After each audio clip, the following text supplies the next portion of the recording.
Those fresh white hairs stacking up on top of your buds in week 10 are not your plant asking for more time. They are your grow room ordering brand new flower to be built on top of the flower you already finished. And every day you wait for that new growth to ripen, the crop underneath it is quietly losing what you grew it for. Growers have started calling this the infinite flower phase. Harvest day keeps sliding, the calendar says done, the trichomes say almost, the pistils say week 5, and nothing in the feed chart seems to close the deal. Months of work are sitting in that tent right now, aging in the wrong direction. So let's be precise about it because your plant is not stuck. Your room is stuck, and I can prove it.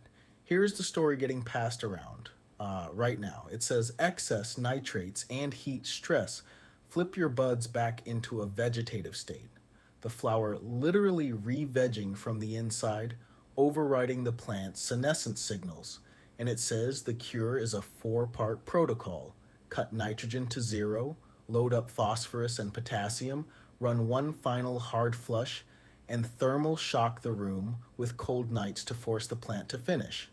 It sounds physiological. It uses the right vocabulary, senescence, nitrates, triggers, and nearly every mechanical claim inside it is wrong, including the 2 steps that will actively cost you yield. If you're new here, this channel fact checks grow room folklore against actual plant physiology, so consider subscribing. And now let's take this story apart one organ at a time. Start with the foundation, because the myth stands on one confusion. Foxtailing is not re-vegging. True revegetation is a photoperiod event. This plant measures the length of the night to decide whether it stays in flower, and when light contaminates the dark period, a light leak around the door, a timer fault, an indicator LED, it starts pushing smooth single blade leaves straight out of the buds. That is genuine reversal, and it has exactly one cause: light where darkness should be. Foxtailing is a different animal entirely. It is new calyx tissue stacking into towers on top of otherwise mature flower, each tower wearing fresh white pistils. The bud is not traveling backward into veg, it is being pushed to keep building forward. And the push is coming from stress, not from your nutrient bottle. The best evidence for what that stress actually is came out of Wageningen University in the Netherlands in 2025. Researchers grew a THC-dominant cultivar and a CBD-dominant cultivar under fully controlled conditions and compared a normal climate, 77-degree days and 70-degree nights, against a hot one, 88-degree days and 81-degree nights. Under the hot regime, the plants developed abnormal flower clusters growing on top of the older buds, disrupting normal maturation, and the authors named it directly inflorescence reversion, also known as foxtailing. The cost was brutal. In the THC cultivar, total cannabinoid yield collapsed from over 400 grams per square meter to under 100. That is not a rounding error. Heat did not merely slow the ripening down, heat replaced ripening with construction. The second driver is your light, but not the way the folklore frames it. Controlled work out of the University of Guelph pushed flowering canopies from 120 all the way up to 1,800 micromoles of light and found yield climbing roughly linearly across that entire range. Intensity by itself is not the villain here. The problem is local. Modern fixtures are strong enough that the colas closest to the panel live in a different climate from the rest of the canopy. More radiation, more heat, less moving air. That is why foxtails show up on the tallest tops first, sometimes with bleached tips, while the mid-canopy ripens right on schedule. So run the cheap diagnostic before you touch a single nutrient. If the towers only exist up top, your problem is measured in inches of fixture distance, not milligrams of nitrogen. The third driver is the one no fan can fix: genetics. Plenty of lineages, a lot of haze and tropical sativa leaning stock, build stacked spear-shaped calyx towers as their normal architecture, and run long, no matter how dialed the room is. Flowering time is genetically programmed, And the week count printed on a seed listing was measured under the breeder's conditions, not yours. Here is how you tell the two apart. Stress foxtailing appears suddenly, late, on the hottest and brightest tops. Genetic stacking is everywhere on the plant, every run, from early flower onward. If one cultivar does this every single time while its neighbors under the same light finish clean, you are not looking at a room problem. You are looking at the blueprint. Now, nitrogen, because the folklore is not entirely wrong here, it is aimed at the wrong organ. There is no evidence anywhere that nitrate flips flower tissue back into a vegetative state. None. But excess late nitrogen absolutely does something real. It delays senescence. Nitrogen is the stay young signal in nearly every crop we have ever studied. Keep supplying it heavily, and the plant keeps its leaves green, keeps stretching, and keeps deferring its own shutdown program. And in this species specifically, work from the Bernstein lab in Israel found that flower from plants fed 160 milligrams per liter of nitrogen carried roughly 30% less THCA than flower from plants fed 30 milligrams per liter. So a heavy late nitrogen habit makes the finish sluggish, keeps the flavor grassy, and dilutes the resin. That is real, and it is costly. But it is an accessory to the crime, not the trigger. And while we are correcting the nutrient story, soft, airy buds are not caused by staying on a standard bloom feed too long. Density tracks light. The Guelph data shows bud mass scaling with the photons actually reaching that bud, which is exactly why larf lives at the bottom of the canopy where light does not. Add heat, which loosens calyx structure, and add genetics, and you have explained airy flower without opening a single bottle. I made an entire episode on why the phosphorus and potassium booster pitch fails this exact test, and the verdict has not changed. When buds come out airy, audit photons and temperature first and the feed chart last. And if you are fighting a stall in your own tent right now, describe it in the comments because half the episodes on this channel start as somebody's comment. Quick pause before the second half. If this channel has saved your harvest even once, memberships are 99 cents a month. You get every new video early before the public does, plus special members only emojis for the comment section. 99 cents, cancel anytime, and the join button is right below this video. Okay, back to the part of this myth that almost nobody gets right. The idea that you can force a plant to finish. Here is the physiological core of the whole episode. This plant is a monocarpic annual. It flowers once, ripens once, and dies on a genetically written schedule. A coordinated shutdown where the plant dismantles its own leaves, ships the nitrogen and the sugars into the flower, and lets the oldest tissue yellow on purpose. That program runs on hormones, ethylene rising, cytokinins falling, and on the internal economics of the flower itself. Environment can change the pace of that program. Nothing you pour into the reservoir and nothing you unplug from the wall flips it like a switch, because the switch does not exist. Every product and every protocol promising to trigger senescence on demand is selling you hardware the plant was never built with. What you can actually do is stop holding the program back.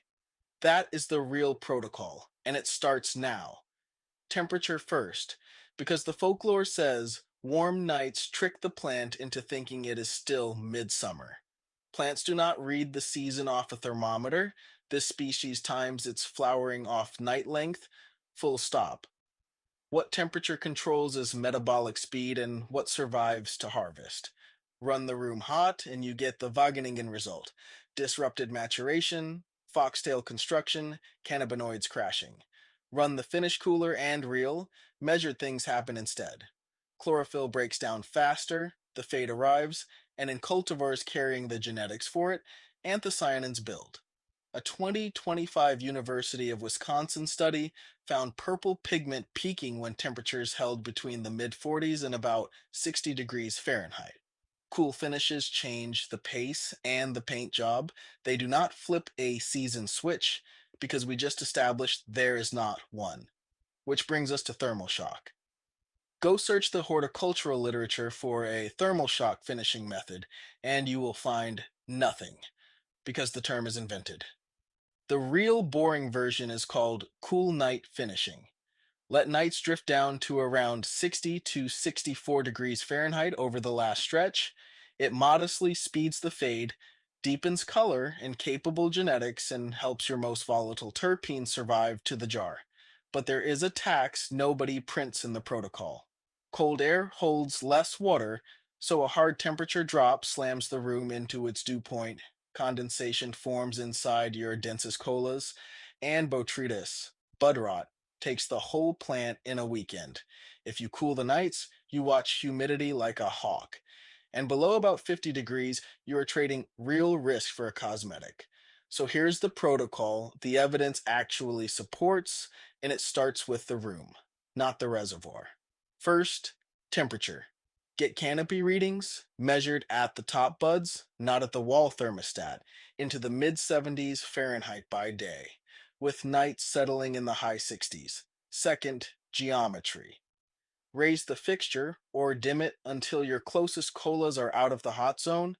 An infrared thermometer pointed at the top buds answers in 10 seconds. What weeks of guessing will not? Third, the light leak audit. Stand inside the tent during lights off. Let your eyes adjust for 5 full minutes and hunt for any glow. A timer light, a gap in a zipper, a power strip LED. If you find one, you may not have a foxtail problem at all. You have a re-veg problem, and it costs exactly $0 to fix. Nutrient second. Taper nitrogen. Do not execute it. Stepping down from a heavy veg carryover feed to a modest late flower level releases the parking brake on senescence and protects your resin concentration at the same time. Cutting nitrogen to zero does something uglier. It forces the plant into emergency cannibalism, stripping its own leaves weeks ahead of schedule, and that premature shutdown costs both yield and terpenes. And the other half of the folklore fix, loading up phosphorus and potassium while nitrogen goes to zero?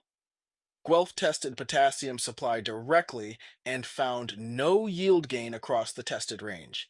If anything, commercial feed rates already run potassium too high. You cannot buy your way to the finish line. You can only stop postponing it.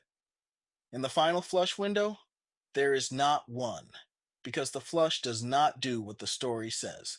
The only controlled trial we have ran 0, 7, 10, and 14-day flushes on the same cultivar in the same room, and found no difference in yield, potency, or terpene content. And in blind tasting, the panel actually leaned toward the flower that was never flushed at all. I have covered those trials across 2 full episodes, and the myth does not earn a third life just because it snuck into a new protocol wearing a lab coat. Plants are not pipes. Skipping the flush costs you nothing but the ritual. Now, the part that actually ends the waiting. How to call harvest on a plant that will not stop making white hairs. You stop reading pistils. A foxtailing plant will show you fresh white pistils until the day it dies, because the foxtail is brand new tissue. Its hairs are white and its trichomes are clear by definition. So judge the main body of the bud instead. Put the loop on the bract surfaces at mid-bud, ignore the towers, ignore the sugar leaves, and read the trichome heads you find there. Cloudy dominant for peak THC, with a share of amber if you like the heavier finish. On a stacking plant, pistil watching guarantees you never harvest.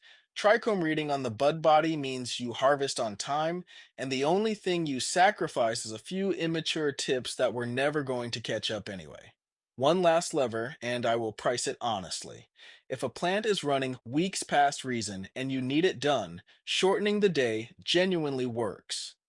Guelph's photoperiod research found stigmas, browning, and trichomes ambering faster under 12-hour days than under 13. Longer nights push this species toward completion, drop to 11 hours on and 13 off, and the finish comes sooner. But say the cost out loud. Fewer light hours means less energy, and less energy means smaller buds. It is an exit ramp for a runaway plant, not a free upgrade. and dimming your light to imitate a weakening autumn sun does even less. You are not simulating a season. You are just feeding the flower fewer photons during its hungriest weeks. So there is no infinite flower phase. There is a room that keeps commissioning new flower and a grower standing by politely waiting for it to stop. Pull the canopy out of the heat, back the light off the closest tops, seal the dark period, ease nitrogen down instead of off, skip the flush entirely, and call harvest from the trichomes on the bud body, never from the white hairs on the towers. The plant always knew how to finish. Your job was only ever to stop interrupting it. And the moment those mid bud heads turn cloudy, my full trichome reading breakdown is sitting right here to carry you through the harvest call itself. Peace.